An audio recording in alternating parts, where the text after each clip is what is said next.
All right, y'all. Sit down, lie down, squat down. But I'm back, bell tells. So last week I had mentioned that I was going to talk about the 5 universal love languages, which is words of affirmation, quality time, acts of service, physical touch, and gift. There is a book that you can actually get that explains it all in more detail. There's a test you can do online because you will, out of those 5, you're going to have a primary and a secondary. So I thought maybe just on what I know, giving some examples of the different types of love languages. And I find that it's important to learn somebody's love language, whether you have a working relationship, whether you have a friendship, a partnership, or even the dynamic between you and your child.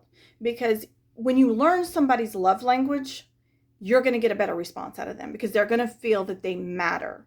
And we all, we all hear things differently depending on our perception and depending on, in my opinion, what love language you speak. So people who identify with the love language of acts of service, it's little things like while they're in the shower, you make their cup of coffee and it's there when they get out of the shower. Or my daddy would go start my mom's car in the morning, so the kids, my siblings and mom wouldn't have to get into a cold car. My father, one of his love languages from what I can remember as a child and growing up is acts of service. My dad, which makes sense with what he does now, but dad was always one that wanted to do and provide, and that's just dad's love language. And that's just kind of, so I've got some experience with that. The other love language is physical touch.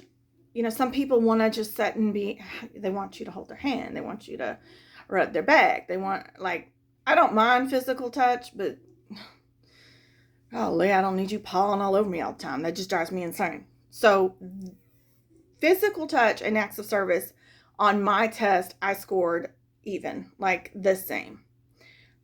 The acts of service I don't really identify with as a love language because I'm just very self-sufficient and independent. So I just get up and do it myself. I won't even ask. I don't want you to do it for me. I'll just do it myself. So that's how I process all that.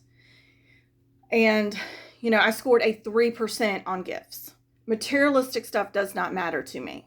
My attitude is if I want it bad enough, I'll just go out and buy it myself. So some people, they want gifts. They feel important. They feel like you put enough thought into them to buy them something. I just don't. I mean, my attitude is I'll just go out and get it myself. I don't need to have a gift to feel loved. So my primary and secondary, which I'm going to speak more on, is quality time and acts and words of affirmation. When you give me your time, that is way more valuable to me than anything else you can do. Because time is of the essence for us anymore. None of us have a whole lot of time. We're all busy. We all have lives. We've got stuff that's going on, and kids and work, and we've all got stuff going on. So when you stop and give me your time, undivided time, 20 minutes, 15, 30, that means the world to me because time is valuable and time is precious. It is, you cannot put a price on time. And when you give me words of affirmation, you reiterate what I've said. You listen to what I have to say, and then you give me the words of affirmation that I want to hear, that make me feel wanted. It makes me feel like I matter. So when you have spent the time and you've given me words of affirmation, I feel that in your world I matter. So I've tried to learn even coworkers' love languages. When you learn the person that you work with on a daily or live with, even your kids, you're going to get a better response out of them when you can identify with what their love language is, and they're going to want to do more and go above and beyond for you, because we as humans crave that. Like we want it. We love it. So I would recommend buy the book. It's well worth it.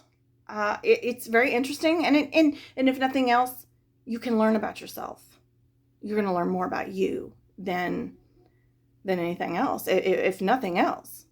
And then it will help you in the future identify with different people's love languages, and you can relate to them and actually get along better. But these are all, again, my opinion, just things I've learned. But go out and get the book. It will be worth your time to read. All right. That's it. That's a wrap. Today was short and sweet.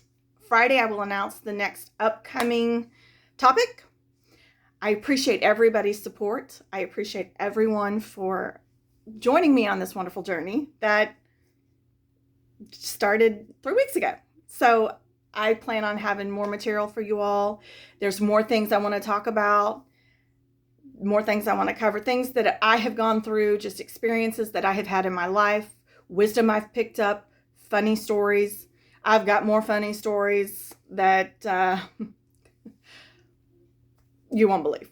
And it's a work story that I can't wait to share. It legit happened at work. Don't worry, I have permission to share it. I just can't use names, obviously.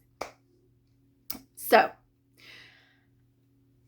and hopefully next week I can finally release this fun, the exciting news that I can't wait to tell you all about. So, I'm going to end this with please and thank yous are a must. A smile never hurt no one. Please be kind to one another, because we are all human beings, and we all matter, and we all have feelings, and we all just want to know that we have value in each other's eyes.